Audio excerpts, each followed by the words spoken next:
بسم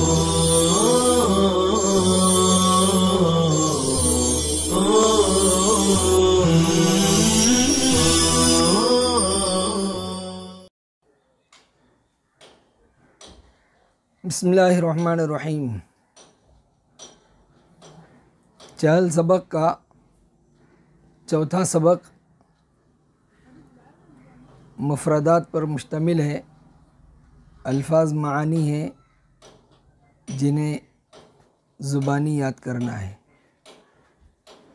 پہلے ہم الفاظ پڑھ لیتے ہیں، پھر کچھ بات سمجھانے کی ہے وہ انشاءاللہ سمجھاتے ہیں۔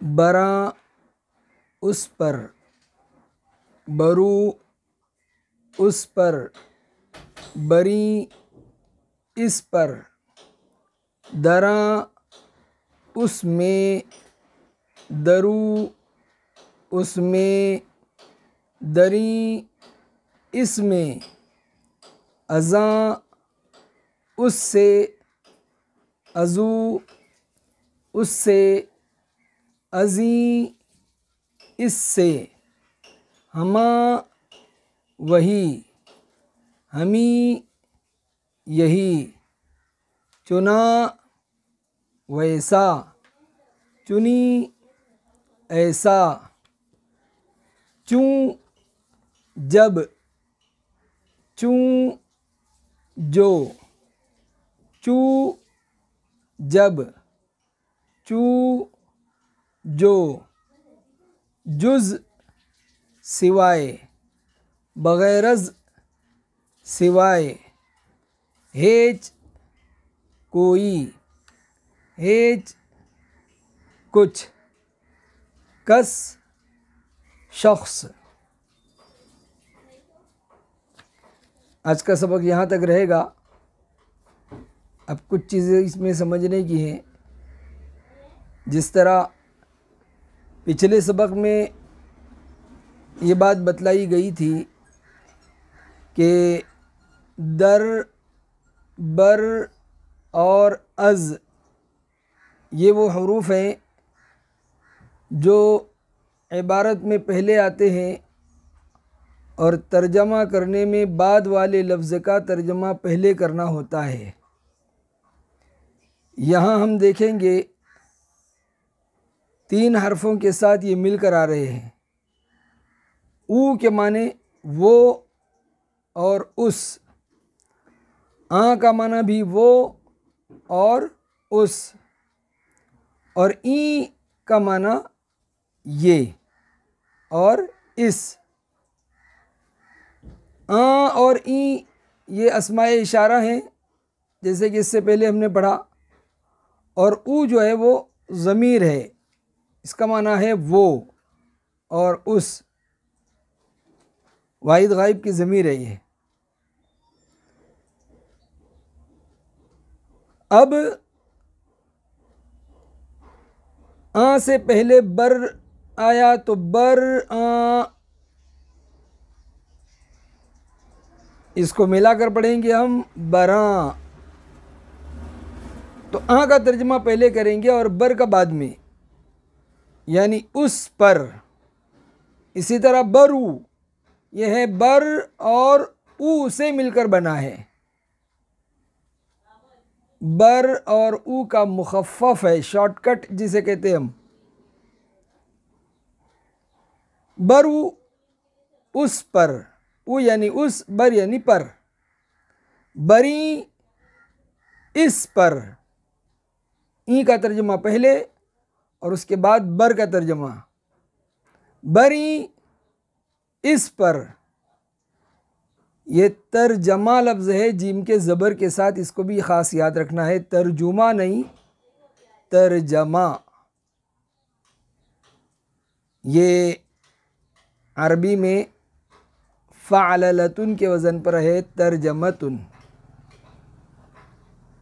جی، دراں اس میں، در اور سے مل کر بنا، درو اس میں، در اور او سے مل کر بنا، دری اس میں، در اور ای سے مل کر بنا، ازاں اس سے، از اور آ سے مل کر بنا، ازو اس سے، از اور او سے مل کر بنا، ازیں اس سے، از اور ای سے مل کر بنا،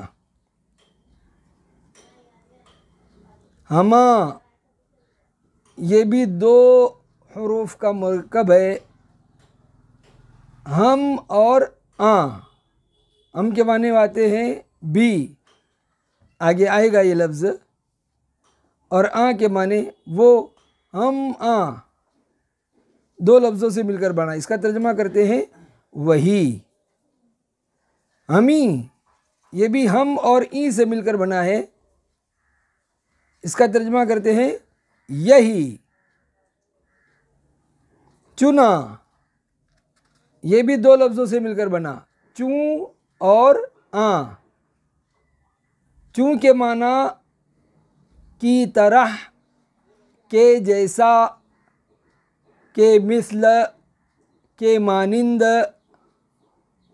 تو چنا کا مطلب ہوا چوں آ یعنی اس کے جیسا، اس کے مانند، تو اس کا ترجمہ ہم کر رہے ہیں چنا ویسا، چنی ایسا، یہ بھی دو لفظوں سے مل کر بنا ہے، چوں اور این، اس کے جیسا یعنی ایسا، چوں اور چو یہ غنّے کے ساتھ اور بغیر غنّے کے دونوں طرح مستعمل ہے، دونوں طرح سے آتا ہے، اور اس کا ترجمہ جب، جو، اگر، مانند، مثل، کے جیسا، یہ سارے ترجمے اس کے ہوتے ہیں، یہاں دو ترجمے آئے ہیں، چوں یعنی جب، چوں جو، چوں جب، چوں جو، پڑھنے میں ہم اس طرح پڑھیں گے تاکہ ہر ترجمہ الگ الگ ہم ادا کر سکیں، ایک ساتھ نہ ادا کریں تاکہ سمجھنے میں سہولت ہو۔ جز سوائے، بغیر از سوائے، بغیر از میں خاص لفظ یہاں جو ہے نا غیر ہے، غیر کے معنی سوائے، اور جو شروع میں بے ہے یہ بے بھی زائد ہے، یہاں اس کا کوئی معنی نہیں ہے، اسی طرح از جو آیا ہے ساتھ میں، اس از کا بھی یہاں کوئی معنی نہیں ہے، مطلب فارسی عبارت میں یہ غیر از اور بغیر از اس طرح استعمال ہوتا ہے، لیکن ترجمہ صرف اس کا جو ہے سوائے کے ذریعے سے ہوتا ہے، بے اور از کا ترجمہ یہاں نہیں ہوتا۔ بغیر از سوائے، ہیچ کوئی، ہیچ کچھ، یہ دونوں ترجمے ہیں ہیچ کے، کس شخص یعنی آدمی، کس پڑھیں گے اس کو کاف کے زبر کے ساتھ۔ یہاں دو لفظ ایک طرح کے آئے ہیں، ان میں کو خاص طور سے یاد رکھنا ہے، ہما اور ہما۔ ہما جو الف اور نون کے ساتھ ہے اس کا معنی ہے وہی، اور ہما میم کے بعد ہے کے ساتھ جو آگے آنے والا ہے اس کا معنی ہوتا ہے تمام، سب، وہ آگے آئے گا، اس لیے یہ دو بھی خاص طور سے یاد رکھنے ہیں۔ یہ چہل سبق کا ہمارا سبق ہوا، آمدن سی لفظی کی ایک گردان پڑھ لیتے ہیں۔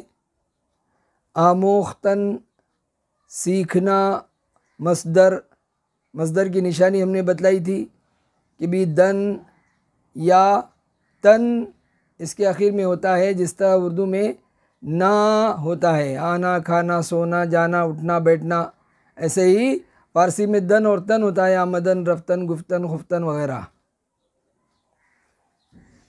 آموختن سیکھنا مصدر، آموخت سیکھا ماضی مطلق، می آموخت سیکھتا تھا ماضی استمراری، آموختہ است سیکھا ہے ماضی قریب، آموختہ بود سیکھا تھا ماضی بعید، خواہد آموخت سیکھے گا مستقبل، بیاموزد سیکھے مضارع۔ یہاں جو بات بتلائی تھی وہ یاد رکھنا ہے، بیاموزد کی بے کو زیر کے ساتھ پڑھنا ہے اور اخیر میں دال سے پہلے زے پر زبر پڑھنا ہے۔ بیاموزد سیکھے مضارع، می آموزد سیکھتا ہے حال، بیاموز سیکھ امر، میاموز مت سیکھ نہیں، میاموز۔ ان کتابوں کے بعد ہم کریمہ سعدی پڑھیں گے، اس میں یہ خاص طور سے یہ لفظ آئے گا، میاموز جز علم گر عاقلی کہ بے علم بودن بود غافلی، میاموز مت سیکھ نہیں، آموزندہ سیکھنے والا اسم فاعل، آموختہ سیکھا ہوا اسم مفعول۔ یہ آموختہ کا لفظ تو ہمارے حفظ کے طلبہ عام طور سے بولتے ہیں بھئی آموختہ ہمیں سنانا ہے، یعنی پچھلا جو سنایا ہوا ہے، یاد کیا ہوا ہے وہ سنانا ہے، تو آموختہ یعنی سیکھا ہوا، آموختہ سیکھا ہوا اسم مفعول۔ میاموز جز علم گر عاقلی کہ بے علم بودن بود غافلی، علم کے سوا مت سیکھ اگر تو عقل مند ہے، یعنی تو اگر عقل مند ہے تو علم ضرور سیکھ، کیوں کہ بے علم رہنا، ان پڑھ رہنا، جاہل رہنا یہ بہت بڑی غفلت ہے، تو علم سیکھنا ہے، اس پر عمل کرنا ہے انشاءاللہ، اور ان کتابوں کو فکر مندی کے ساتھ یاد کرنا ہے۔ تیسیر المبتدی کے جو ہم نے اسم، فعل اور حرف سے متعلق اسباق پڑھے تھے، ان کے بعد کچھ سوالات ہیں، وہ سوالات دیکھیں گے۔ ان جملوں میں یہ بتاؤ کہ کون سا لفظ اسم ہے، کون سا حرف اور کون سا فعل۔ ہم نے کلمے کی قسمیں پڑھی تھی 3، اسم، فعل اور حرف۔ اسم وہ جس کے معنی میں زمانہ نہ پایا جائے اور معنی سمجھ میں آ جائے، فعل وہ جس کے معنی میں زمانہ بھی پایا جائے اور اس کے معنی بھی سمجھ میں آئے، اور حرف وہ جو اپنا معنی بدلانے میں دوسرے کلمے کا محتاج ہو۔ اس کو دیکھتے ہوئے آگے کے جملے ہمیں دیکھنے ہیں اور ان میں اسم و فعل اور حرف کو چننا ہے۔ ایک جملہ ہم پڑھتے ہیں اور اس کو حل کر کے بتلاتے ہیں، باقی جملے آپ کو کرنا ہے انشاءاللہ۔ خالد گھر میں گیا، اس میں دیکھیے یہ خالد لفظ آیا۔ اب خالد ہم جانتے ہیں کہ کسی کا نام ہے، خالد بولنے کے ساتھ جس کا نام خالد ہے وہ ذہن میں آ جاتا ہے، اور اس کے اندر کوئی زمانہ نہیں پایا جاتا، تو اس کو کیا کہیں گے؟ اسم۔ تو خالد ہوا اسم۔ گھر، گھر بولتے ہی اس کا مطلب سمجھ میں آ جاتا ہے، کوئی دوسرا لفظ اس میں ملانے کی ضرورت نہیں پڑتی، اور اس میں ماضی، حال، مستقبل میں سے کوئی زمانہ بھی نہیں پایا جاتا، تو گھر بھی کیا ہوا؟ اسم۔ آگے ہے میں، یہ میں حرف ہے، کیوں کہ یہ گھر میں دو لفظ مل کر میں کا مطلب سمجھ میں آئے گا کہ بھی گھر میں گیا، مسجد میں گیا، بازار میں گیا، تو جب تک میں کے ساتھ کوئی دوسرا کلمہ نہیں ملے گا میں کا مطلب سمجھ میں نہیں آئے گا، تو یہ میں کیا ہے؟ حرف ہے۔ گیا، گیا کا معنی فوراً سمجھ میں آتا ہے، لیکن اس میں زمانہ پایا جا رہا ہے۔ گیا یعنی پچھلے وقت میں چلا گیا، گزرے ہوئے وقت میں، ماضی میں یہ کام ہو چکا، تو اس میں زمانہ بھی پایا جا رہا ہے، تو گیا کیا ہوا؟ فعل۔ تو اس طرح ساری مثالیں حل کرنی ہے۔ خالد اسم، گھر اسم، میں حرف، گیا فعل۔ بقیہ مثالیں آپ حل کر کے کاپی میں لکھ کر ہمارے نمبر پر اس کا فوٹو بھیجیں تاکہ یہ سمجھ میں آ سکے کہ آپ ان اسباق کو کچھ سمجھ رہے ہیں، کتنا سمجھ رہے ہیں، اور جو چیز سمجھ میں نہیں آئے تو پوچھیے، اس میں شرم نہیں ہونی چاہیے، کیونکہ علم میں ترقی پوچھنے سے ہوگی۔ مریدے کے چونو چرا می کند و شاگردے کے چونو چرا نمی کند، ہر دورہ چراگاہ باید فرستاد۔ یہ مشہور جملہ ہے کہ جو مرید اپنے پیر سے چونو چرا کرے اور پیر صاحب سے حساب کتاب لے کہ آپ نے ایسا کیوں کہا،